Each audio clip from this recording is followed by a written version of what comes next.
चलिए, तो आज हम लोग बात करेंगे छत्तीसगढ़ की जनजातियों के बारे में। तो सबसे पहले इसका जो सामान्य परिचय है इसको देखेंगे और इसके बाद आगे जो भी विशेषताएं हैं उनको हम लोग देखते हुए जाएंगे। देखिए, तो सबसे पहले तो छत्तीसगढ़ में 42 प्रकार की जनजातियाँ पाई जाती हैं। ठीक है, ध्यान में रखना, छत्तीसगढ़ में कुल 42 प्रकार की जनजातियाँ पाई जाती हैं और इसको 161 उप समूह में बांटा गया है। ठीक है, 161 उप समूह में इसको बांट दिया गया है। देखो, यहाँ पे एक चीज़ और हम लोग देखेंगे, जैसे कि गोंड जनजाति। ठीक है, गोंड के बारे में जब बात करेंगे तो गोंड जनजाति की जो उपजातियाँ हैं, जैसे कि हम लोग बोल रहे हैं ना 42 प्रकार की जनजातियाँ हैं, इसको हम लोग 161 उप समूह में बांट दिए हैं, ऐसे बोल रहे हैं। वैसी जो गोंड जनजाति है, ये एक जनजाति है, जैसे कि 42 प्रकार की जनजाति में कौन शामिल है, ये गोंड भी शामिल है। तो इस गोंड को उप समूह में बांटा गया है। ठीक, गोंड जनजाति का उपजाति अगर हम बात करेंगे तो यहाँ पे अबुझ, माड़िया, मुड़िया, माड़िया, ठीक है, दोरला, इस प्रकार से अलग अलग उप समूह में बांटा गया है। मतलब जो 161 हम लोग बोल रहे हैं, यही सब उप समूह, जितना भी हम लोग यहाँ पे उप जनजाति के बारे में बात करेंगे वही आपका 161 उप समूह में बटा हुआ है। तो अगर हम गोंड को देखेंगे तो गोंड का अकेले जो उपजातियां हैं वो 41 है। ठीक है, 41 प्रकार की गोंड की उपजातियां हैं, गोंड जनजाति की उपजातियां हैं। ठीक है, हालांकि ये भी जनजाति है लेकिन इसको हम उपजाति ऐसे बोल रहे हैं। तो अकेले गोंड जनजाति की उपजातियों की संख्या कितनी है, 41 है। ठीक है, तो ये 41 में और यहाँ पे 42 में कंफ्यूज नहीं होना है। ये 42 क्या चीज़ है, हमारे छत्तीसगढ़ में पाई जाने वाली कुल जनजातियों की संख्या है, मतलब कुल जनजातियों का प्रकार है। मतलब इतने प्रकार की जनजातियाँ हमारे छत्तीसगढ़ में पाई जाती हैं, 42 प्रकार की, जबकि जो गोंड जनजाति की उपजातियाँ हैं वो 41 है। ठीक है, 41 क्या है, गोंड जनजाति का उपजातियाँ हैं। ठीक है, तो इसमें थोड़ा सा कन्फ्यूज़ नहीं होना चाहिए, कन्फ्यूज़न नहीं होना चाहिए, क्योंकि बहुत कन्फ्यूज़न होता है 42 में, 41 में और यहाँ पे 161 में। ठीक है, तो 161 क्या चीज़ है, उप समूह है। उसी उप समूह का 41 अकेले गोंड का है। ठीक है, गोंड का क्या चीज़ है, अकेले 41 उप समूह है। ठीक है, उपजातियाँ हैं। अब देखिए इसके बाद भारतीय संविधान के अनुच्छेद 342 में जनजातियों को प्रावधान किया गया है। ठीक है, जनजातियों संबंधी जो प्रावधान है वो भारतीय संविधान के 342 में किया गया है। मतलब कि देखो, राष्ट्रपति अगर चाहे तो किसी जाति समुदाय को जनजाति घोषित कर सकती है, ये राष्ट्रपति की शक्ति होता है। ठीक है, राष्ट्रपति की शक्ति यही, मतलब 342 में इसी के बारे में बताया गया है कि राष्ट्रपति अगर चाहे तो किसी जाति समुदाय को जनजाति समुदाय में घोषित कर सकती है। ठीक, किसी क्षेत्र विशेष के किसी जाति समुदाय को राष्ट्रपति चाहे तो अगर जनजाति समुदाय में घोषित कर सकती है। ठीक है, तो ये जो भी शक्ति के बारे में बताया गया है वो 342 में है। ठीक है, तो 342 को बस याद रखना है आपको, भारतीय संविधान में इसको और हम लोग डिटेल में पढ़ेंगे। फिलहाल अभी यहाँ पे 342 अनुच्छेद को आपको ध्यान में रखना है। अब देखिए, बस्तर को जनजाति की भूमि कहते हैं। ठीक है, बस्तर क्या कहते हैं, जनजाति की भूमि कहते हैं, इसको भी ध्यान में रखना है। जनजाति अनुसंधान केंद्र कहाँ है, रायपुर में है। ठीक है, इसके बारे में थोड़ा डिटेल और देख लेते हैं। तो जो जनजाति अनुसंधान केंद्र कहाँ है, रायपुर में है। ये हमारे देश का 15वें क्रम का जनजाति अनुसंधान केंद्र है। हमारे देश का 15वें क्रम क्या चीज़ है, जनजाति अनुसंधान केंद्र है, tribal research and training institute है। ठीक है, ये tribal research and training institute है, 15वें क्रम का। गठन कब किया गया था, 2 सितंबर 2004 को। ठीक है, 2 सितंबर 2004 को इसके बाद इसको गठन किया गया था। स्थान कहाँ पे है, रायपुर में। तो इसको थोड़ा सा आपको ध्यान में रखना है। इसके अलावा हम लोग, ठीक है, इसको भी देखेंगे आगे, पहले इसको समझ लेते हैं। ठीक है, तो जनजाति अनुसंधान केंद्र रायपुर में हम लोग समझ गए। छत्तीसगढ़ में जनजातियों की जो जनसंख्या है, ठीक है, छत्तीसगढ़ में जनजातियों की जनसंख्या कितनी है, 78,22,902। ठीक है, 78,22,902 क्या है, छत्तीसगढ़ में जनजातियों की कुल जनसंख्या है। और हमारे छत्तीसगढ़ की जनसंख्या का 30% ये जनजाति है। मतलब कि जो 78,22,902 हम लोग बोल रहे हैं, ये हमारे छत्तीसगढ़ की कुल जनसंख्या का 30 कितना है, 30%, 30.62% है। ठीक है, हमारे छत्तीसगढ़ की कुल जनसंख्या का 30.62% क्या चीज़ है, जनजाति है हमारे छत्तीसगढ़ में। हमारे छत्तीसगढ़ की जनसंख्या कितनी है, 2, 55, 45, 1, 98 देखें हम लोग। ठीक है, इसके बारे में बात कर चुके हैं। 2, 55, 45, 1, 98। ठीक है, मतलब कि 2,55,45,198 ये हमारे छत्तीसगढ़ की जनसंख्या है। ठीक है, छत्तीसगढ़ की जनसंख्या। ठीक है, ये 2, 55, 45, 1, 98 और इसी 2, 55, 45, 1, 98 का ये 78,22,902 जनसंख्या क्या चीज़ है, जनजाति है। ठीक है, ये सभी जनजाति हैं, 78,22,902। अब देखिए इसके बाद साक्षरता। छत्तीसगढ़ में साक्षरता हम लोग देखते हैं 70% है, 70.28% छत्तीसगढ़ की साक्षरता है। ठीक है, छत्तीसगढ़ की साक्षरता कितनी, 70.28% है।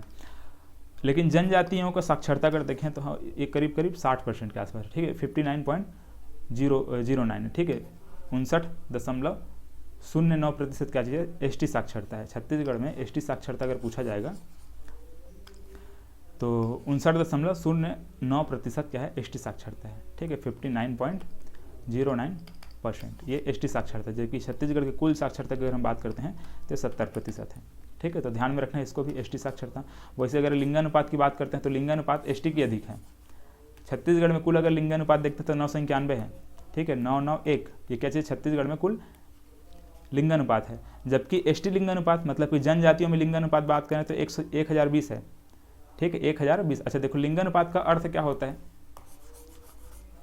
देखो लिंगानुपात का अर्थ क्या होता है कि 1000 पुरुषों में जितने भी जो महिलाएं हैं उसको लिंगानुपात कहा जाता है। जैसे कि अगर मान चलिए किसी गांव में, ठीक, एक गांव इस प्रकार से कोई एक गांव है, यहाँ पर मानकर चलिए 900 महिलाएं हैं।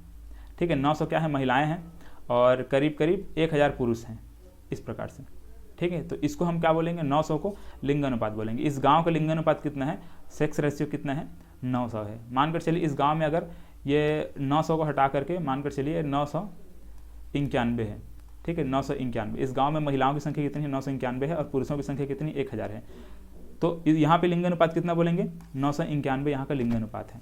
ठीक है, मानकर चलिए इसको बढ़ा दीजिए। ठीक है, इसको कम ज़्यादा अपन कर सकते हैं, जैसे कि अब यहाँ पे 1000 पुरुष जो बोल रहे हैं, अब हमारे गांव में जितने भी जो पुरुष हैं उसके कंपैरिजन में जो महिलाएं हैं, ठीक है, उसको जब देखते हैं इस प्रकार से, मतलब हम इस प्रकार से कंपेयर करेंगे इनको, तो 1000 पुरुषों में जितने भी जो महिलाएं निकलती हैं उसी को लिंगानुपात कहते हैं, उस गांव का, या फिर जैसे जो भी समुदाय की हम बात कर रहे हैं तो उसका हम लिंगानुपात बोलेंगे। जैसे कि देखिए यहाँ पे छत्तीसगढ़ का लिंगानुपात कितना है, 991 है। ठीक है, 991 है। छत्तीसगढ़ का लिंगानुपात कितना है, 991 है। मतलब कि छत्तीसगढ़ में अगर 100 पुरुष हैं तो 991 महिलाएं होंगी, और यही 991 क्या चीज़ है, लिंगानुपात होगा, सेक्स रेशियो हमारे छत्तीसगढ़ का। ठीक है, तो 1000 पुरुषों में 991 महिलाओं की संख्या है, जो कि हमारे छत्तीसगढ़ में। ठीक है, तो छत्तीसगढ़ के लिंगानुपात है 991। एसटी लिंगानुपात अगर हम बात करते हैं तो 1020 है। मतलब कि अगर किसी गाँव में अगर 1000 पुरुष हैं तो 1020 महिलाएं हैं, मतलब महिलाओं की संख्या अधिक है। मतलब कि एसटी में अगर हम बात करते हैं, जनजाति समुदाय में अगर हम बात करते हैं, तो महिलाओं की संख्या पुरुषों की संख्या से अधिक है। ठीक है, पुरुषों की जनसंख्या क्या है, कम है। अभी पुरुषों की जनसंख्या कम है महिलाओं के कंपेरिजन में, मतलब महिलाओं की जनसंख्या अधिक है। देखिए 1000 किसी गाँव में अगर पुरुष हैं तो वहाँ पे 120 महिलाएं हैं। ठीक है, छत्तीसगढ़ में अगर हम 1000 पुरुष की बात करेंगे तो वहाँ पे 120 महिलाएं हैं। ठीक है, 120 महिलाओं के बारे में बात करेंगे, इस टाइप से है। ठीक है, और वैसे अगर एससी लिंगानुपात की बात करेंगे तो 994 है। ठीक है, 994 क्या चीज़ है, एससी लिंगानुपात है। चलिए, तो ये अच्छी बात है कि जनजातियों में यहाँ पे जो लिंगानुपात होता है वो अधिक होता है। ठीक है, सेक्स रेशियो क्या होता है, अधिक होता है। वैसे भी हम उधर दंतेवाड़ा में देखेंगे, कोंडागांव में देखेंगे, सबसे अधिक लिंगानुपात के बारे में बात करेंगे। ठीक है, तो जब जनगणना हम लोग देखेंगे 2011 का, तो वहाँ पे हम लोग डिस्कस करेंगे। ठीक है, तो ये लिंगानुपात होता है, सेक्स रेशियो होता है। तो छत्तीसगढ़ में सेक्स रेशियो एसटी का कितना है, 120 है, सॉरी 1020 है, 1020। और इसका छत्तीसगढ़ में कुल अगर लिंगानुपात की बात करें तो 991 है। अब देखिए इसके बाद ये हम लोग देख लिए, छत्तीसगढ़ में जनजातीय अनुसंधान केंद्र रायपुर में है। स्थापना कब किया गया था, 2004 में किया गया था। देश का 15वें क्रम का है। एंथ्रोपोलॉजिकल म्यूजियम कहाँ है, जगदलपुर में है। ठीक है, तो ये इसको भी ध्यान में रखे, हो सकता है कभी कभार पूछा जाए, मतलब कि मानव से संबंधित जो भी रिसर्च वगैरह होता है, जनजाति संबंधित या फिर मानव संबंधित जो रिसर्च होता है वो यहीं होता है। ठीक है, जगदलपुर में एंथ्रोपोलॉजिकल म्यूजियम। ठीक है, इसको भी बस ध्यान में रखना है आपको, हालांकि इतना इंपॉर्टेंट नहीं है बट पूछा जा सकता है कभी कभार। जनजातियों के उपजातियों में देखिए, जनजाति के बहुत सारी जनजाति हैं, उसमें उपजातियाँ भी बहुत सारी हैं, तो हमको सबको याद नहीं रखना है। आपका जितना एग्जाम में पूछा जाता है सिर्फ उतने को यहाँ पे मैं बता रहा हूँ, और सिर्फ इतना काफ़ी है।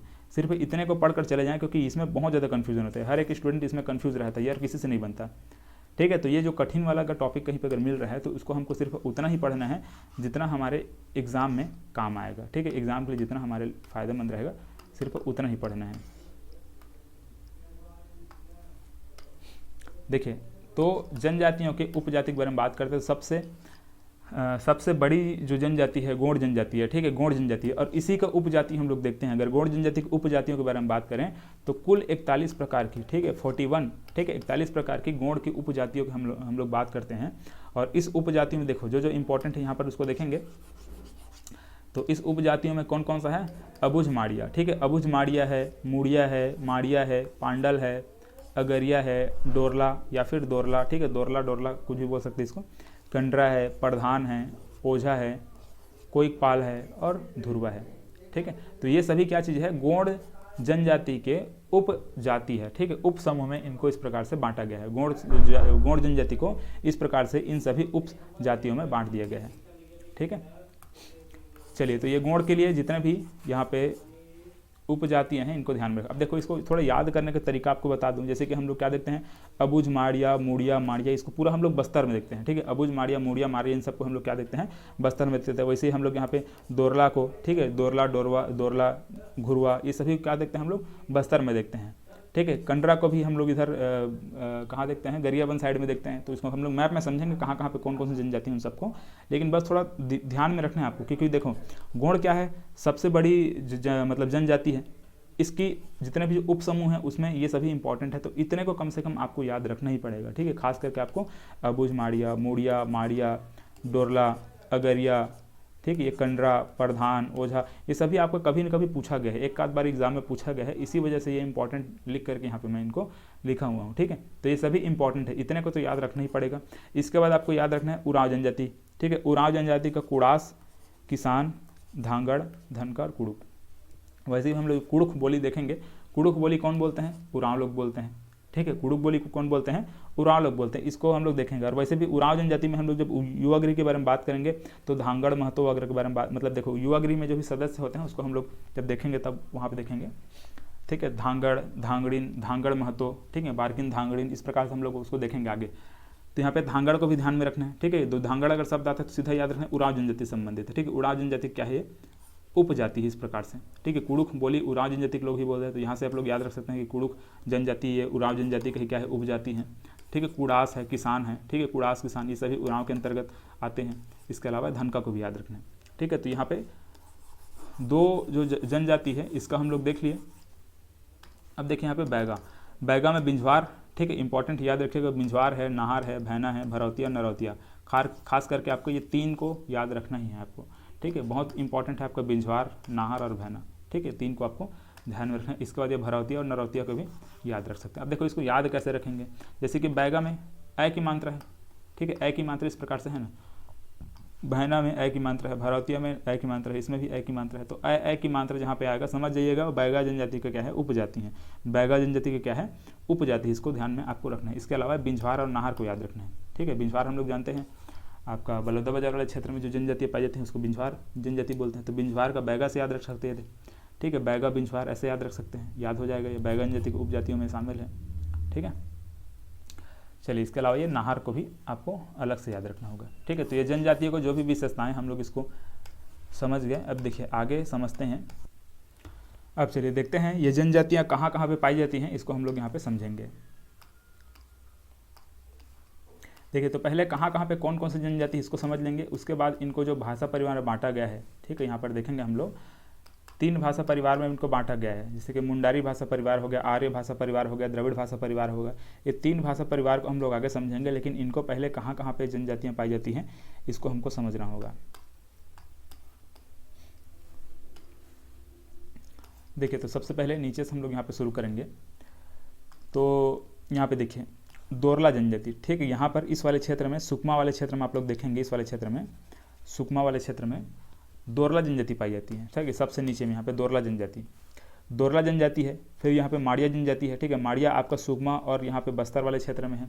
देखो यहाँ पर जो भी जनजाति लिखा गया है उसके आसपास का क्षेत्र आपको थोड़ा सा अनुमान लगाना होगा, ठीक है। एग्जैक्ट हम नहीं बोल सकते कि इस जिले में पाई जाती है, इस जिले में नहीं पाई जाती है, ऐसा हम नहीं बोल सकते। इसके आसपास में ही ये जनजाति पाई जाती है, ऐसा हमको दिमाग में थोड़ा रखना पड़ेगा। जैसे कि यहाँ पे इधर हम देखेंगे बस्तर है, इधर सुकमा है, इधर दंतेवाड़ा है, तो ये बोल सकते हैं कि माड़िया जनजाति कुछ कुछ भाग में इस प्रकार से दंतेवाड़ा में भी है, कुछ भाग में इधर बस्तर में भी है और यहाँ पे सुकमा में भी है, ठीक है। लेकिन मुख्य रूप से अगर हम बात करते हैं तो मुख्य रूप से आपको यहाँ पे सुकमा और यहाँ पे बस्तर, ये 2 क्षेत्र में यहाँ पे माड़िया जनजाति पाई जाती है, ठीक है। माड़िया, यहाँ पे हम लोग भतरा देखते हैं, ठीक है। भतरा जनजाति, सॉरी, गदबा जनजाति और भतरा जनजाति, ठीक है। भतरा और गदबा ये बस्तर वाले क्षेत्र में, ठीक है, खास करके इसी वाले क्षेत्र में ये पाई जाती हैं, ठीक है। इसके अलावा ये गदबा कुछ इधर भी पाई जाती हैं, थोड़ा बहुत मात्रा में इस वाले क्षेत्र में भी पाई जाती हैं, इसीलिए बोलते हैं मतलब गोदावरी नदी के आसपास वाले क्षेत्र में ये गदबा जनजाति पाई जाती है, इस प्रकार से बोले जाते हैं, ठीक है। और ये भतरा और गदबा का मुख्य रूप से हम देखें तो उड़ीसा वाले क्षेत्र में भी ये पाई जाती हैं। मुख्य इनका मूल निवास अगर पूछा जाएगा भतरा और गदबा का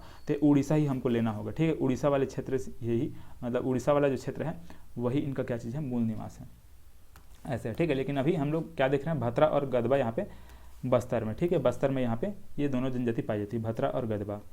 इसके बाद देखिए मुड़िया। अब मुड़िया कहाँ कहाँ पाई जाती है, तो यहाँ पे कोंडागांव इस वाले क्षेत्र में, कोंडागांव और यहाँ पे बस्तर, तो कोंडागांव और बस्तर वाले क्षेत्र में यहाँ पे मुड़िया जनजाति पाई जाती है, ठीक है। मुड़िया जनजाति कोंडागांव और बस्तर वाले क्षेत्र में इधर ऐसे, ठीक है, मुड़िया। अबुझ माड़िया, ठीक है, नारायणपुर हम लोग यहाँ पे देखते हैं, नारायणपुर में अबुझ माड़ी जनजाति पाई जाती है, नारायणपुर, और कुछ मात्रा में यहाँ पे ऊपर में कांकेर है, नीचे में यहाँ पे बीजापुर है।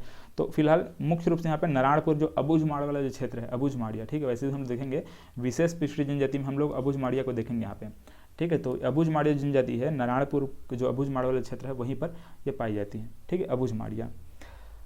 और इसके अलावा यहाँ पे परजा और धुरवा, ये दो जनजाति का और याद रखना पड़ेगा, ठीक है, परजा और धुरवा जनजाति। ये जो परजा और धुरवा जनजाति है लगभग पूरे इस वाले क्षेत्र में ये जनजाति पाई जाती है, ठीक है, परजा और धुरवा जनजाति, ठीक है, बस्तर संभाग के ये आपका इस वाले क्षेत्र में, ठीक है, बस्तर में, बस्तर, बीजापुर, सुकमा, यहाँ पे दंतेवाड़ा, ठीक है, इधर बस्तर है। तो ये सभी क्षेत्र में क्या परजा और धुरवा जनजाति पाई जाती है।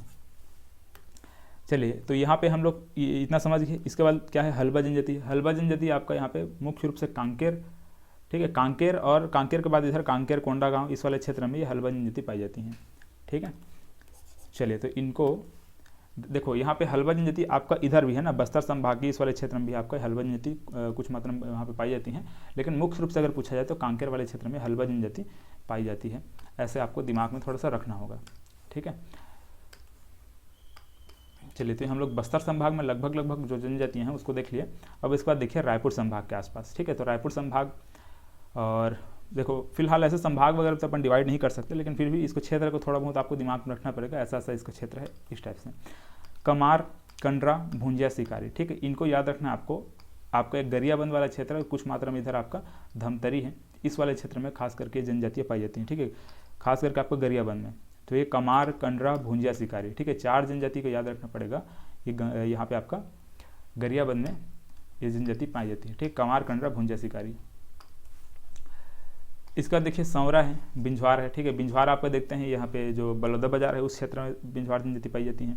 इसी वाले क्षेत्र में आपको महासमुंद वाले जो क्षेत्र है वहाँ पे सौरा जनजाति पाई जाती है, ठीक है। बिंझवार आपका यहाँ पे बलौदा बाजार वाले क्षेत्र में, और इसी के आसपास यहाँ पर कुछ आपका महासमुंद वाले क्षेत्र में सौरा जनजाति है, ठीक है। यहाँ पे कोंद जनजाति देखते हैं, ठीक है, इस वाले क्षेत्र में हम लोग कोंद जनजाति देखते हैं, इधर रायगढ़ वाले क्षेत्र में, रायगढ़ कुछ महासमुंद वाले क्षेत्र में इधर कोंद जनजाति देखते हैं, ठीक है। कोंद यहाँ पे लिखा है लेकिन कोंद जनजाति, ठीक है, कोंद या फिर कोंद, तो ये कोंद जनजाति। और इसके बाद देखिए ये बिरहोर और नगेसिया है आपका। नगेसिया और बिरहोर मुख्य रूप से आपको इधर जो सरगुजा है, सरगुजा नहीं, यहाँ पे जसपुर और रायगढ़ वाले क्षेत्र में, ठीक है, जसपुर और रायगढ़ में आपका ये बिरहोर और नगेसिया जनजाति पाई जाती है, ठीक है। और वैसे भी हम लोग यहाँ पे जसपुर में देखते हैं ना नाग लोग तपकरा, तो यहाँ पे नगेसिया याद रख लीजिएगा, नगेसिया और बिरहोर ये दोनों जनजाति खास करके आपका जसपुर और इधर रायगढ़ इस वाले क्षेत्र में पाई जाती है। अब देखिए इसके बाद आगे ये आपका अगरिया है, बैगा है, प्रधान है। देखो, तो जो बैगा जनजाति है मुख्य रूप से आपको यहाँ कवर्धा वाले क्षेत्र में, ठीक है, जो मैकल पर्वत श्रृंखला है उसी के आसपास कवर्धा वाला जो क्षेत्र है वहाँ पर पाई जाती है, ठीक है, बैगा जनजाति। अगरिया जनजाति भी इसी वाले क्षेत्र में, मतलब इस वाले क्षेत्र में आपका जैसे कि आपका इधर कुछ मात्रा में आपका ये कवर्धा, इधर बेमेतरा, कवर्धा, बेमेतरा, और कुछ मात्रा में इधर रायपुर वाले क्षेत्र में आ गया। इधर ऊपर जाएंगे तो मुंगेली है, ठीक है, मुंगेली वाले क्षेत्र में। तो इसी क्षेत्र में आपका अगरिया जनजाति भी पाई जाती है, ठीक है, अगरिया जनजाति। प्रधान जनजाति देखते हैं इसी क्षेत्र में आपका जो बेमेतरा है, बेमेतरा के आसपास इसी वाले क्षेत्र में क्या है, प्रधान जनजाति पाई जाती है, ठीक है। प्रधान जनजाति बेमेतरा, इधर रायपुर, ठीक, इस वाले क्षेत्र में आपको प्रधान जनजाति है। इसका देखते हैं धनवाड़ जनजाति, ठीक है, मुंगेली वाले क्षेत्र में, मुंगेली, बिलासपुर, कवर्धा इस वाले क्षेत्र में आपका धनवाड़ जनजाति है, ठीक है, धनवाड़ जनजाति। यहाँ पे भैना जनजाति, ठीक है, भैना है, पाँव है, इसी वाले क्षेत्र में आपका भैना जनजाति है, पाँव जनजाति है, ये लोग भी इसी क्षेत्र में पाए जाते हैं। पहाड़ी कोरबा, ठीक है, इधर आपको कोरबा मतलब ये कोरबा, और इधर आपका ये सरगुजा संभाग वाले क्षेत्र में, इस साइड में आपका, ठीक है, सरगुजा वाले क्षेत्र में आपका पहाड़ी कोरबा जनजाति पाई जाती है। पहाड़ी कोरबा और कंवर जनजाति, ठीक है, इस वाले क्षेत्र में देखते हैं तो कंवर और पहाड़ी कोरबा जनजाति, ठीक है, दोनों को ध्यान में रखना है आपको, कंवर और पहाड़ी कोरबा जनजाति। इसके अलावा यहाँ पे देखिए कोरिया है, कोरिया में आपका भील और कोल जनजाति, दो जनजाति को याद रखना कोरिया के लिए, ठीक है, भील जनजाति और कोल जनजाति, दो जनजाति है आपके कोरिया में। अब देखिए इधर जो सरगुजा संभाग है इसमें आपका बलरामपुर, और यहाँ पे सूरजपुर है, यहाँ पे सरगुजा है, इधर जसपुर है, ठीक है। तो खास करके इस वाले क्षेत्र में आपका जो भी जनजाति है वो यहाँ पर लिखा गया है, ठीक है। अब देखो यहाँ पे कौन कौन सी जनजाति है, उरांव है, मुंडा है, मांझी है, मंझवार है, ठीक है। उरांव, मुंडा, मांझी, मंझवार, सौता, कोरकू, पंडोप। उरांव, मुंडा, मांझी, मंझवार, सौता, कोरकू, पंडोप, खैरवार, खड़िया, बियार, भुइयाँ, भारिया, पंडोप। देखो ये पंडो और पंडोप वही चीज़ है आपका, कहाँ गया पंडोप, ये पंडोप, ठीक है। तो पंडोप पंडोप वही चीज़ है, बस अलग वहाँ पे लिखा गया है, ठीक है। तो उरांव, मुंडा, मांझी, मंझवार, सौता, कोरकू, पंडोप, खैरवार, खड़िया, बियार, भुइयाँ, भारिया, ठीक है। इस प्रकार से ये सभी जनजाति को याद रखिएगा, सरगुजा संभाग वाले क्षेत्र में ही ये जनजातियाँ पाई जाती हैं, ठीक है। अब देखिए ये जितनी भी जनजाति हैं इसको आप लोग 2-4 बार रिवाइज करेंगे तब वो याद होगा, अचानक से याद नहीं होगा। पूरे जनजाति को हम लोग जब खत्म कर लेंगे तब कहीं जा करके जितनी भी जनजाति हैं वो आपको याद हो चुका होगा, ठीक है। तो इनका निवास क्षेत्र देख लिए, कहाँ कहाँ पे जनजातियाँ निवास करती, इसको तो हम लोग समझ गए। अब इसका देखिए इन जनजातियों में, ठीक है, इन सब जनजातियों में कुछ विशेष पिछड़ी जनजाति हैं, ठीक है। इस विशेष पिछड़ी हमारे छत्तीसगढ़ में जितनी भी जो जनजातियाँ पाई जाती हैं उसमें से कुछ जनजाति को विशेष पिछड़ी जनजाति का दर्जा दिया गया है, ठीक है। इसको हम लोग यहाँ पे डिस्कस करेंगे इसके बारे में, लेकिन इससे पहले देखिए, इससे पहले यहाँ पर ये जो भी जनजाति हम लोग यहाँ पर देखे हैं, ठीक है, ये सभी जनजातियों को 3 भाषा परिवार में बांटा गया है, ठीक है। जैसे कि हम अलग अलग भाषा परिवार देखते हैं, हिंदी में अभी आप लोग देखते होंगे, ठीक है। हिंदी में भी हमारे जो मतलब हिंदी भाषा का किस प्रकार से विकास हुआ है, ये सब चीज़ हम लोग देखते हैं। पूरा भाषा परिवार में किस प्रकार से भाषा मतलब बदलते बदलते या अपभ्रंश होते होते हुई है, इसको हम लोग देखते हैं। तो उसी प्रकार से यहाँ पे 3 भाषा परिवार में इनको बांटा गया है। देखो तो 3 भाषा परिवार हमारे छत्तीसगढ़ में, मतलब जनजातियों को 3 जो भाषा परिवार में बांटा गया है उसमें से एक तो है मुंडा और मुंडारी भाषा परिवार, इस वाले क्षेत्र में देखते हैं मुंडा या फिर मुंडारी भाषा परिवार। आर्य भाषा परिवार हम लोग इस वाले क्षेत्र में देखते हैं, छत्तीसगढ़ के मैदानी भाग में हम लोग खास करके यहाँ पे आर्य भाषा परिवार को देखेंगे।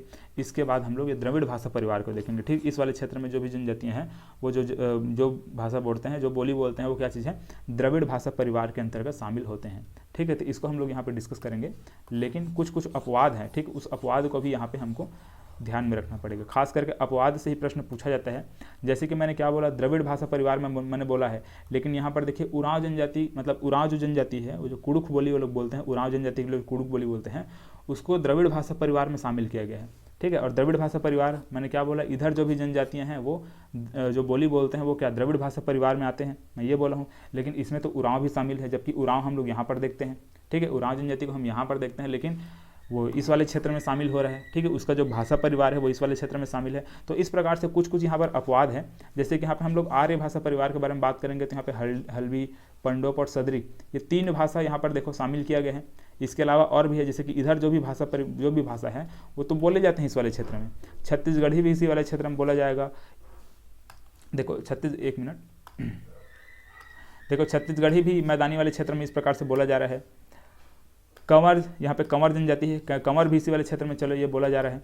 लेकिन यहाँ पर हल्बी अगर देख रहे हैं तो ये बस्तर संभाग वाला क्षेत्र, बस्तर संभाग का है। तो हल्बी भाषा को, मतलब हल्बी भाषा जब देखा है तो बस्तर संभाग में खास करके बोला जाता है, लेकिन ये आपका आर्य भाषा परिवार के अंतर्गत शामिल है हल्बी। वैसे ही हम पंडोप देखते हैं तो पंडोप यहाँ पे देखिए, पंडोप यहाँ पर है, पंडोप जनजाति जो बोली यहाँ पे बोलते हैं उसको तो यहाँ पे मुंडा भाषा में शामिल होना चाहिए था, लेकिन वो तो आर्य भाषा परिवार में शामिल है। तो ये भी एक प्रकार का अपवाद है। वैसे सदरी देखते हैं, सदरी भी आपका जसपुर क्षेत्र में बोलते हैं, इधर सदरी भाषा बोलते हैं, ठीक है, सदरी बोली बोलते हैं, ठीक है। भाषा और बोली में अंतर होता है। तो जो सदरी यहाँ पे जो बोला जा रहा है जनजाति की तरह बोली है, ठीक है। तो ये जो सदरी बोली है, सदरी जसपुर में बोला जाता है, लेकिन इसको हम लोग आर्य भाषा परिवार के अंतर्गत शामिल करते हैं। तो इस प्रकार से कुछ अपवाद है, इसको हम लोग यहाँ पे समझते हैं। देखिए तो सबसे पहले मैंने क्या बोला कि मुंडा या फिर मुंडारी भाषा परिवार। तो इस मुंडा या फिर मुंडारी भाषा परिवार के अंतर्गत आपका कौन कौन शामिल है, एक तो कोरकू हो गया। देखो कोरकू जनजाति के लोग जो बोली बोलते हैं, मतलब जो बोली बोलते हैं वो क्या चीज़ है, मुंडा भाषा या फिर मुंडारी भाषा परिवार के अंतर्गत शामिल है। पहाड़ी कोरबा के द्वारा बोले जाने वाली जो बोली है वो भी इसके अंतर्गत शामिल है। खड़िया, ठीक है, देखो यहाँ पे पहाड़ी कोरबा है, इसके बाद देखो यहाँ पे खड़िया है, मांझी है, इसी वाले क्षेत्र में मांझी देखते हैं, यहाँ पे सौरा देखते हैं, ठीक है। इसी वाले क्षेत्र में आपका सौरा भी देखते हैं, ठीक है। हालांकि सौरा इधर है, लेकिन ये भी इसमें शामिल, मतलब मुंडा भाषा परिवार के अंतर्गत शामिल होगा, ठीक है। बिरहोर देखते हैं, ठीक है, देखो यहीं पे कहीं पे बिरहोर होगा, ठीक है, ये बिरहोर है। मैंने क्या बोला था सर, जसपुर वाले क्षेत्र में बोला जाता है बिरहोर, मतलब बिरहोर जनजाति यहाँ पर है, बिरहोर और आपका नगेसिया जसपुर और रायगढ़ वाले क्षेत्र में मैंने बताया था आपको। नगेसिया है, देखो ये भी नगेसिया, यहाँ ये वाले क्षेत्र में, जसपुर रायगढ़ वाले क्षेत्र में नगेसिया है। तो ये सभी आपका क्या है, मुंडा या फिर मुंडारी भाषा परिवार के अंतर्गत शामिल है। सौता भी है, देखो सौता हम लोग यहाँ पर देखें सौता, ठीक है। तो ये सभी क्या चीज़ है, मुंडा या फिर मुंडारी भाषा परिवार। तो इधर आप लोग ऊपर में जो भी जनजाति है उसको ध्यान में रखने का, वो जो भी बोली बोलते हैं वो किस में आता है, मुंडारी भाषा परिवार या फिर मुंडा भाषा परिवार के अंतर्गत शामिल है, ठीक है। ये चीज़ हम लोग समझ गए। अब देखो आर्य भाषा परिवार, तो आर्य भाषा परिवार मैदानी वाले क्षेत्र में, इधर छत्तीसगढ़ के मध्य वाले भाग में जो भी बोलियां बोली जा रही हैं उसको क्या बोलेंगे हम लोग, आर्य भाषा परिवार के अंतर्गत शामिल रखेंगे। लेकिन कुछ कुछ अपवाद भी है, जैसे कि यहाँ पे हल्बी, तो खास करके हल्बी आपको बस्तर संभाग में बोला जाता है, ठीक है, लेकिन उसको हम लोग यहाँ पे आर्य भाषा परिवार में शामिल करते हैं, ठीक है। आर्य भाषा परिवार में शामिल है आपका कौन, हल्बी भाषा, मतलब कि हल्बी बोली जो बोला जाता है वो। पंडोप, ठीक है, यहाँ पर मैंने बताया था पंडोप ऊपर वाले क्षेत्र में बोला जाता है, लेकिन इसको भी हम लोग किसमें, आर्य भाषा परिवार में शामिल करते हैं। सदरी है, मैंने बता चुका है, सदरी इस वाले क्षेत्र में बोला जाता है, जसपुर वाले क्षेत्र में, लेकिन इसको भी हम लोग किसमें शामिल करते हैं, आर्य भाषा परिवार में। ये भी शामिल है आपका सदरी भी, ठीक है, सदरी। छत्तीसगढ़ी, ये तो इस वाले क्षेत्र में बोला ही जाता है, मतलब बोली ही जाती है छत्तीसगढ़ी, तो छत्तीसगढ़ी सिंपल याद रखना है। कंवर, ये भी याद हो जाएगा। बिंझवार जानते हैं, इधर बिंझवार, ठीक है, बिंझवार यहाँ पे देखिए बलौदाबाजार वाले क्षेत्र में। भुंजिया, ठीक है, ये भी हम लोग देख लिए हैं, ठीक है, भुंजिया जनजाति फिलहाल देखिए यहाँ पर है भुंजिया। धनवार, यहाँ पे धनवार है, ठीक है। बैगा, यहीं पर बैगा ही है, ठीक है। भैना, इसी क्षेत्र में आपका ये भैना है।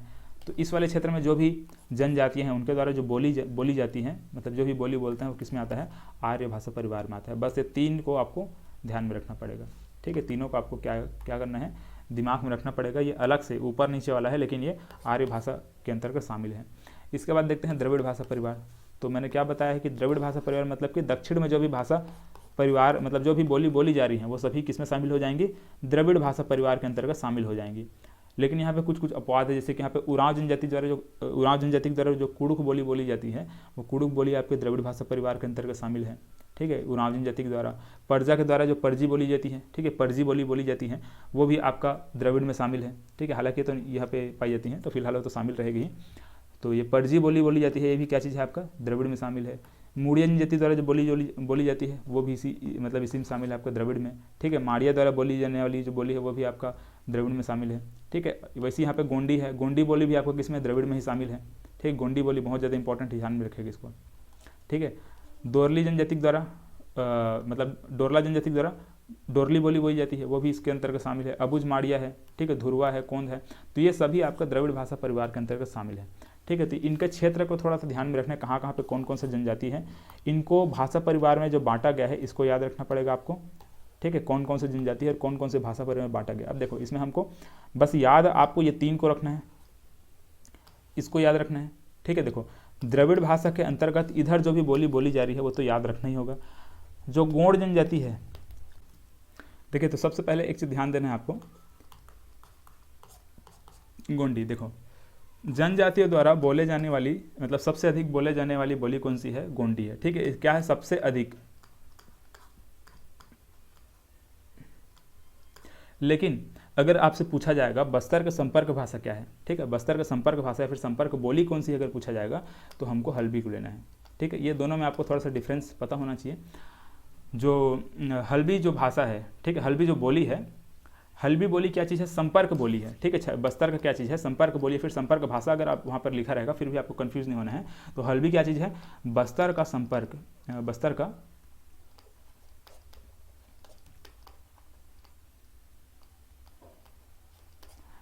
क्या चीज़ है, संपर्क बोली है, ठीक है, संपर्क बोली है, फिर संपर्क भाषा, इस प्रकार से, ठीक है। तो इसको थोड़ा ध्यान में रखें, प्रश्न पूछा गया है बस्तर का संपर्क भाषा कौन सा है, इस प्रकार से प्रश्न आया हुआ था, तो किसको लेना है, हल्बी को लेना है। हल्बी भाषा क्या चीज़ है, बस्तर का संपर्क है, संपर्क भाषा है। जबकि गोंडी क्या चीज़ है, जनजातियों में बोली जाने वाली सबसे ज़्यादा बोली जाने वाली बोली कौन सी है, गोंडी है, ठीक है। गोंडी भाषा सबसे अधिक बोली जाने वाली बोली है जनजातियों में, ठीक है। तो गोंडी को याद रखना है, दूसरा हल्बी को याद रखना है, ठीक है। हल्बी क्या चीज़ है, संपर्क भाषा है, जबकि गोंडी क्या चीज़ है, ये सबसे अधिक बोलने जाने वाली ये भी एक बोली है, ठीक है। हालांकि देखिए बोली है, हालांकि इसको हम भाषा बोल रहे हैं, बट क्या चीज़ है, बोली है ये, ठीक है। तो ये क्या चीज़ हो गया, मुंडा भाषा परिवार है, मुंडारी भाषा परिवार में इन सबको हम लोगों ने देखा। आर्य में हम लोगों ने इन सबको देखा। इसमें से इसको और इसको आपको विशेष करके याद रखना पड़ेगा, इंपॉर्टेंट है, ठीक है, यहाँ पे कन्फ्यूजन होता है। इसके बाद क्या देखें हम लोग, द्रविड़ भाषा परिवार देखें, इसमें क्या चीज़ है, उरांव को हम लोग विशेष करके याद रखेंगे, उरांव को, ठीक है, और इसके अलावा इन सबको हमको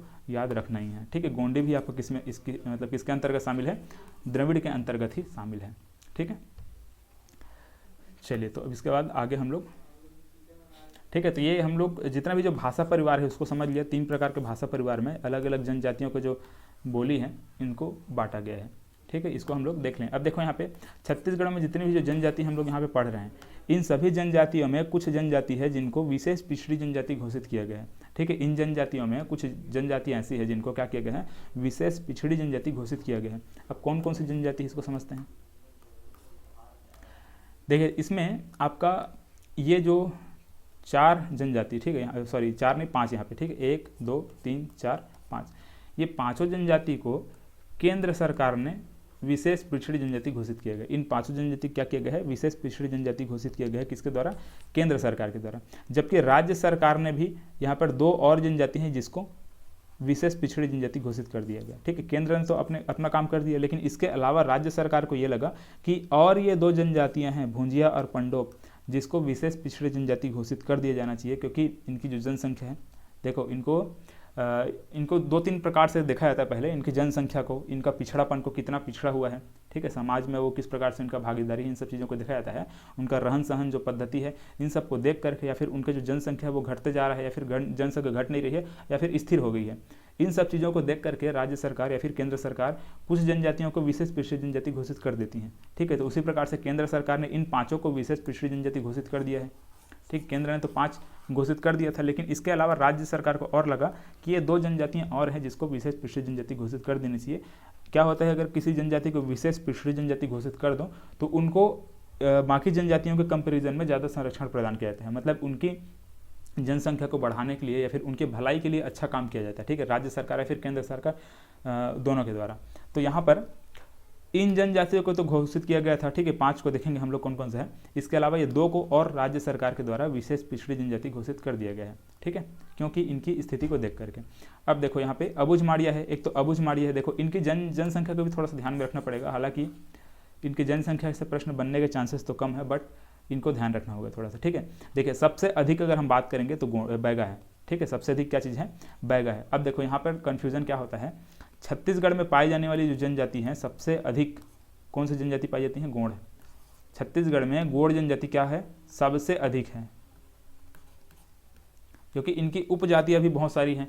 तो छत्तीसगढ़ में जितने भी जो जनजाति हैं, सबसे अधिक कौन सी जनजाति है, सबसे अधिक कौन सी जनजाति है, ये गोंड जनजाति है, ठीक है। छत्तीसगढ़ में जितनी भी जनजाति हैं उनमें सबसे अधिक कौन है, गोंड है। लेकिन विशेष पिछड़ी जनजाति में अगर सबसे अधिक कौन है अगर पूछा जाएगा तो बैगा को लेना है, ठीक है। बैगा क्या चीज़ है, विशेष पिछड़ी जनजाति में सबसे अधिक है, 90,000 इनकी जनसंख्या है, ठीक है। बैगा जनजाति क्या चीज़ है, विशेष पिछड़ी जनजाति में सबसे अधिक इसी की है, ठीक है, बैगा जनजाति की जनसंख्या 90,000। देखिए बाकी इन सब की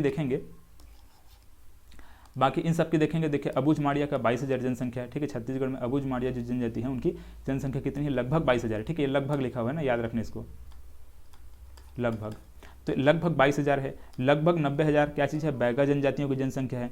बिरहोर जनजाति की जनसंख्या लगभग 3,000 है। कमार जनजाति की जनसंख्या कितना है, लगभग 26,000 है। पहाड़ी कोरवा की जनसंख्या कितनी है, लगभग 40,000 है। भूंजा जनजाति की जनसंख्या कितनी है, लगभग 10,000 है। और उसके अलावा ये पंडोप जनजाति है। तो देखो यहाँ पर मैंने क्या समझा आपको कि अगर पूछा जाएगा छत्तीसगढ़ में सबसे अधिक कौन सी जनजाति पाई जाती है, कौन सी जनजाति की जनसंख्या सबसे अधिक है, तो उसमें क्या आ जाएगी, गोंड जनजाति आ जाएगी, ठीक है। गोंड जनजाति को लेना है। लेकिन अगर आपसे पूछा जाएगा कि विशेष पिछड़ी जनजाति में सबसे अधिक जनसंख्या किसकी है, तो वहाँ पर बैगा जनजाति को लेना है, ठीक है। तो यहाँ पे कन्फ्यूजन आपको नहीं होना चाहिए। जबकि देखो गोंड जनजाति विशेष पिछड़ी जनजाति में शामिल नहीं है ना, इसको थोड़ा सा आपको दिमाग में रखना है। चलिए, तो सबसे अधिक विशेष पिछड़ी जनजाति में किसकी जनसंख्या है, बैगा की है। अब देखिए इनको याद कैसे रखना है, इसको याद ऐसे रखना है, A B B K K, ऐसे इसको याद रखना है, ठीक है। A B B K K, A B B K K, जैसे कि अबुझ माड़िया बैगा, ठीक है, B से बैगा, B से बीरहोर, ठीक, K से कमार और पहाड़ी कोरवा का K, ठीक है। तो A B B K K ऐसे इसको याद रखना पड़ेगा। और ये 2 को और आपको अलग से याद रखना है, भूंजिया और पंडोप को। इसको राज्य सरकार ने, ठीक है, राज्य सरकार ने इसको विशेष पिछड़ी जनजाति घोषित किया गया है। चलिए तो इनको इस प्रकार से आप लोग ट्रिक बना कर या फिर जैसे भी आप लोग याद रखेंगे। अब देखो यहाँ पे जो कमार लिखा हुआ है, ठीक है, ये कमार जनजाति, इसको आपको विशेष करके याद रखना पड़ेगा। देखो यहाँ पर ये तीनों तो याद हो जाएगा, ठीक है, ये तीनों, ये चौथा भी याद हो जाएगा। इसमें होता क्या है, अबुझ माड़िया बैगा बिरहोर, ये ए बी बी, ठीक है, यहाँ तक समझ में आ गया। के हम लोग बोल रहे हैं, के से आपका कमार आ रहा है, ठीक, के से कमार आ रहा है, लेकिन कभी कभी आपको क्वेश्चन में कैसे मिल सकते हैं, के से कमार ना दे करके कंडरा दे देगा, ठीक है, कंडरा दे दिया, तो यहाँ पे लोग कंफ्यूज होते हैं। ये भी के है, ये भी के है, तो के से कंडरा हो गया, कमार हो इस तरह से है। तो आपको कमार को याद रखना है, ये कंडरा वंडरा को याद नहीं रखना है, ठीक है। कंडरा आपको विशेष पिछड़ी जनजाति में नहीं आता है, प्रश्न में आपका ऐसे ही पूछा जाता है, ठीक है। प्रश्न आपको थोड़ा बहुत घुमावदार रहेगा और इसी में लोग जाकर कंफ्यूज होते हैं। तो आपको इसमें ध्यान रखना है, कमार आपका के का फुल फॉर्म यहाँ पे क्या चीज़ है, कमार है। तो विशेष पिछड़ी जनजाति में कौन शामिल है, कमार शामिल है। चलिए अब इसके बाद देखिए, ठीक है, ये नाम याद हो गया होगा, ठीक है, अबुझ माड़िया बैगा बिरहोर कमार पहाड़ी कोरवा भुंजिया और पंडो, ठीक है। इनकी जनसंख्या को लगभग ये इस प्रकार से है, इसको याद रखेगा। इन सब में सबसे अधिक किसकी है, बैगा की है। चलिए तो यहाँ पे छत्तीसगढ़ में जितनी भी जो जनजातियाँ पाई जाती हैं उन सबको हम लोग देख लिए, कहाँ कहाँ पे कौन कौन सी जनजाति हैं इसको भी हम लोग समझ लिए, ठीक है। इनमें कौन कौन सा भाषा परिवार में किसको किसको बांटा गया है इसको भी हम लोग समझ लिया, ठीक है। तो इतने को दिमाग में रखना है। इन भाषा परिवार में ये जो मैंने यहाँ पे लिखा हुआ है, ठीक है, एक्सेप्शन यहाँ पे लिखा हुआ है, हल्बी, पंडोप, सदरी, इसको विशेष करके याद रखना है, ठीक है। इनको इधर होना चाहिए था, मतलब आर्य भाषा परिवार में शामिल है, इसको क्या होना चाहिए, मुंडा भाषा परिवार में होना चाहिए था, बट देखो यहाँ पे पंडोप और सदरी को, लेकिन किसमें, आर्य भाषा परिवार में है। वैसे ही हल्बी इधर बस्तर संभाग में बोली जाती है, लेकिन फिर भी वो आर्य भाषा परिवार में शामिल है। तो इसको हल्बी को, पंडोप को, सदरी को, इनको विशेष करके याद रखना पड़ेगा, ये आर्य भाषा परिवार में शामिल है। वैसे द्रविड़ भाषा परिवार में उरांव भी शामिल है, जो कि उरांव ऊपर साइड में यहाँ पे बोली जाती है, ठीक है, बस्तर सरगुजा संभाग में बोली जाती है, लेकिन वो द्रविड़ भाषा परिवार में शामिल है, ठीक है। तो द्रविड़ भाषा परिवार में खास करके आपको उरांव को याद रखना पड़ेगा, मुड़िया, माड़िया, दंडामी माड़िया, इन सबको याद रखना पड़ेगा। गोंडी को याद रखना पड़ेगा, ठीक, गोंडी भाषा जो बोली जाती है वो उसको याद रखना पड़ेगा। डोरली भाषा, डोरली बोली जो बोली जाती है, डोरली भाषा, उसको याद रखना पड़ेगा, ठीक है। कौन, ध्रुवा, इन सबको भी याद रखना, द्रविड़ भाषा परिवार के अंतर्गत शामिल है। चलिए तो इनके क्षेत्र को याद रखिएगा, कहाँ कहाँ पे कौन कौन सी जनजाति पाई जाती है। आगे के हम लोग जो भी टॉपिक और पढ़ने वाले हैं उसमें ये सभी काम आने वाले हैं, ठीक है।